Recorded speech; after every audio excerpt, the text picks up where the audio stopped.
नमस्कार दोस्तों। अरे नहीं, नमस्कारम। आज हम उड़ीसा पुरी की यात्रा पर चलते हैं। तो यहाँ नमस्कार या नमस्ते जैसे अधूरे शब्द नहीं बोले जाते। यहाँ पर पूरा शब्द बोला जाता है, नमस्कारम। तो आज हम नमस्कारम से ही भगवान जगन्नाथ की कुछ किस्से और कुछ अनसुनी कहानियाँ सुनने जा रहे हैं।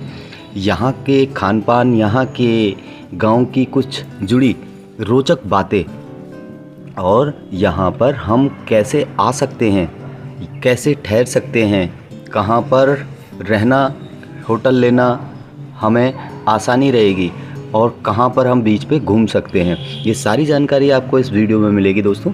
तो बने रहें वीडियो के रहस्यमय सफ़र में। हिंदुओं के 4 पवित्र धामों में से एक धाम जगन्नाथ धाम। दोस्तों वीडियो लास्ट तक देखें। यहाँ के पंडितों की सच्चाई आपको खुलकर बताने वाला हूँ, जिससे आपको यहाँ पे आने में आसानी हो और किसी भी प्रकार की परेशानी ना हो। तो आइए सफ़र शुरू करते हैं जगन्नाथ धाम का। 4 पवित्र धाम हैं जो कि चारों दिशाओं में स्थित हैं। पहला है पुरी, दूसरा है रामेश्वरम, तीसरा है द्वारका और चौथा है बद्रीनाथ। नाथ मंदिर से 3 किलोमीटर अपनी मौसी के घर कुंडीचा मंदिर में जाते हैं 3 रथों में। आगे चलते हैं बालभद्र जी, बीच में सुभद्रा और पीछे भगवान जगन्नाथ जी का रथ चलता है। यह मंदिर 4 लाख स्क्वायर फुट के एरिया में बना हुआ है। मुख्य मंदिर की ऊंचाई 200 फीट की है। मुख्य मंदिर के आसपास छोटे बड़े 30 मंदिर और भी हैं, जिसमें अलग अलग देवी देवता हैं। इसकी चोटी पर अष्ट धातु से बना चक्र, जिसे नील चक्र कहा जाता है, यह भगवान कृष्ण का सुदामा चक्र है।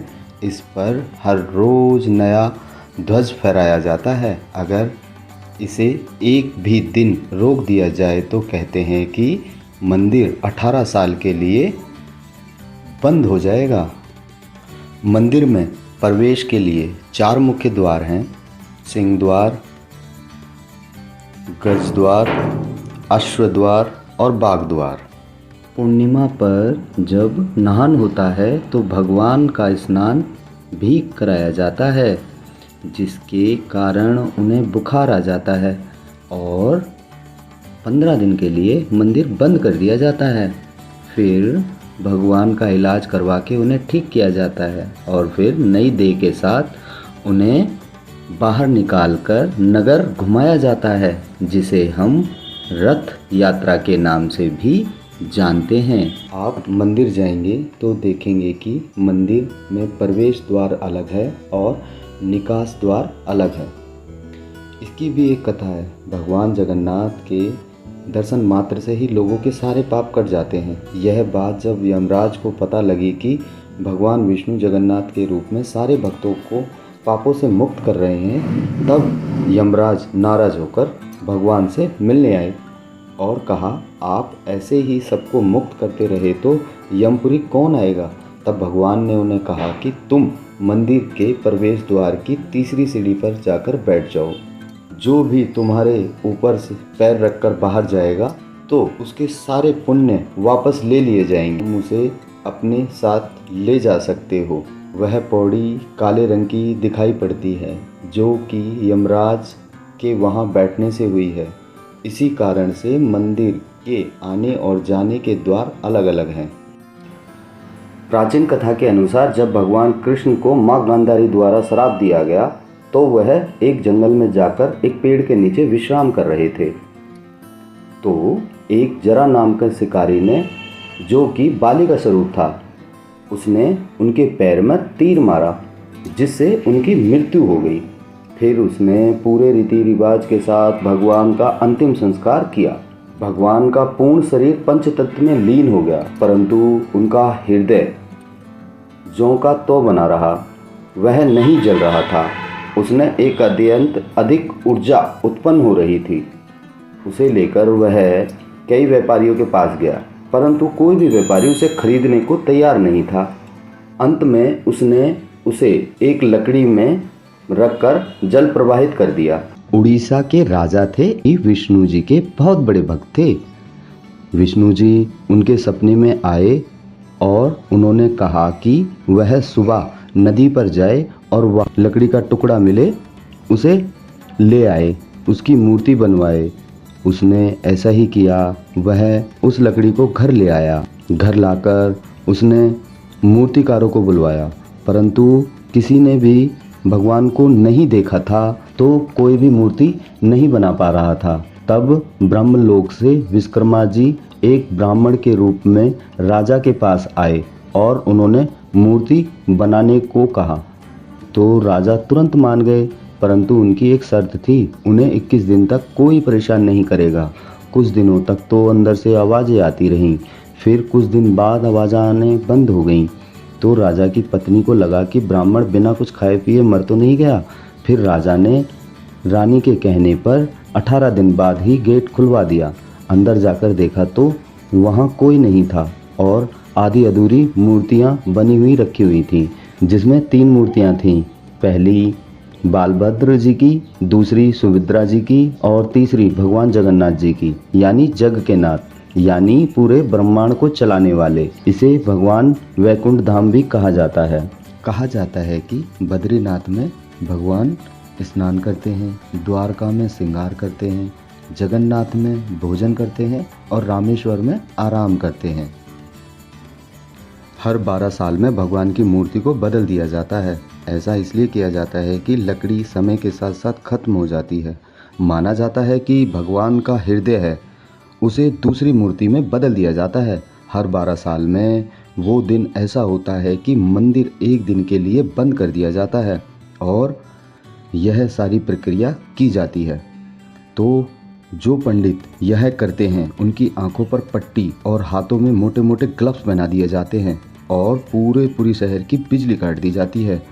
पूर्णतः अंधेरा होने के बाद यह प्रक्रिया अंधेरे में की जाती है।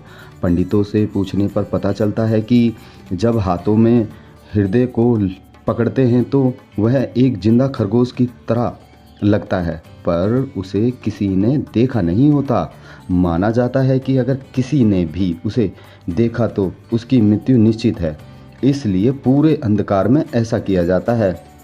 रथ यात्रा के प्रारंभ होने से पहले वहाँ के राजा को भगवान की सेवा करनी होती है। वह सबसे पहले रथ की सफाई करते हैं सोने की झाड़ू से, तब जाके कहीं यात्रा आरंभ की जाती है।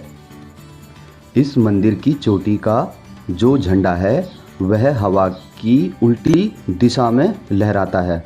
कहा जाता है कि हनुमान जी इस मंदिर की रक्षा करते हैं। वह इस मंदिर की चोटी के आसपास घूमते रहते हैं ताकि समुद्र यहाँ ना आ सके, इसलिए मंदिर के बाहर समुद्र की आवाज़ सुनाई पड़ती है, मगर मंदिर के अंदर जाते ही यह आवाज़ आनी बंद हो जाती है। यहाँ पर प्रसाद बनाने की विधि भी बहुत अनोखी है। मिट्टी के बर्तनों में प्रसाद बनाया जाता है। 7 मिट्टी के बर्तनों को एक के ऊपर एक रखकर प्रसाद बनाया जाता है। सबसे पहले नीचे का प्रसाद पकना चाहिए, परंतु यहाँ ऐसा नहीं होता। सबसे पहले सबसे ऊपर का प्रसाद पकता है, फिर दूसरे नंबर का, फिर तीसरे नंबर का और सबसे आखिरी में सबसे नीचे वाला। मंदिर के ऊपर डोम है जहाँ चक्कर लगता है, वहाँ की परछाई कभी नहीं बनती। ये रहस्य हैं जगन्नाथ मंदिर के। बात करते हैं यहाँ के खाने की, तो भगवान यहाँ पर खाना खाने आते हैं तो उन्हें 56 भोग पसंद हैं, इसलिए यहाँ अनेक प्रकार के पकवान आदि मिठाइयाँ खिलाई जाती हैं। बात करें यहाँ के लोकल लोगों के खाने की, तो यहाँ चावल का प्रयोग अधिक होता है। मुख्यतः यहाँ खजूर और नारियल के पेड़, पाइनएप्पल आदि पेड़ अधिक होते हैं। यहाँ चावल की खेती भी होती है तथा खाने में चावल व नारियल का प्रयोग अधिक होता है। जैसे डोसा, इडली, बड़ा आदि खाए जाते हैं। यहाँ का मुख्य भोजन है पक्खड़ भात, जो यहाँ के हर एक घर में खाया जाता है। वहीं अगर गांव में कोई शादी और कोई अन्य महोत्सव हो या किसी की शोक सभा हो तो भोजन मंदिर के पुजारियों द्वारा ही लाया जाता है। उसके बिना यहाँ भोग नहीं लगता। आप घर पर खाना नहीं बना सकते, पहले आपको महाप्रसाद मंदिर से ही मंगवाना पड़ता है और सारे गांव को खिलाना होता है, तभी आपकी पूजा या कोई भी महोत्सव सफल माना जाता है, नहीं तो अपशगुन माना जाता है। बात करते हैं यहाँ कैसे आया जा सकता है। नई दिल्ली रेलवे स्टेशन से आपको पुरुषोत्तम एक्सप्रेस और कनकानंद एक्सप्रेस मिल जाती है, जो कि आपको 2 दिन 1 रात का सफ़र तय करके पुरी में समाप्त हो जाती है। पुरी रेलवे स्टेशन से आपको बैटरी रिक्शा ऑटो मिल जाते हैं जगन्नाथ मंदिर के लिए। आपको यहीं पे बहुत सारे होटल, रेस्टोरेंट और गेस्ट हाउस भी मिल जाते हैं, जो कि 1000 रुपये से लेकर 5000 रुपये तक जाते हैं। अगर आप फ्लाइट से आ रहे हैं तो आपको भुवनेश्वर एयरपोर्ट आना होता है, वहाँ से आप एसी बस में बड़े आराम से जगन्नाथ मंदिर आ सकते हैं। अगर जानकारी अच्छी लगी तो वीडियो को लाइक, चैनल को सब्सक्राइब जरूर कर लें दोस्तों। मिलते हैं अगली वीडियो में, जब तक के लिए जय जगन्नाथ।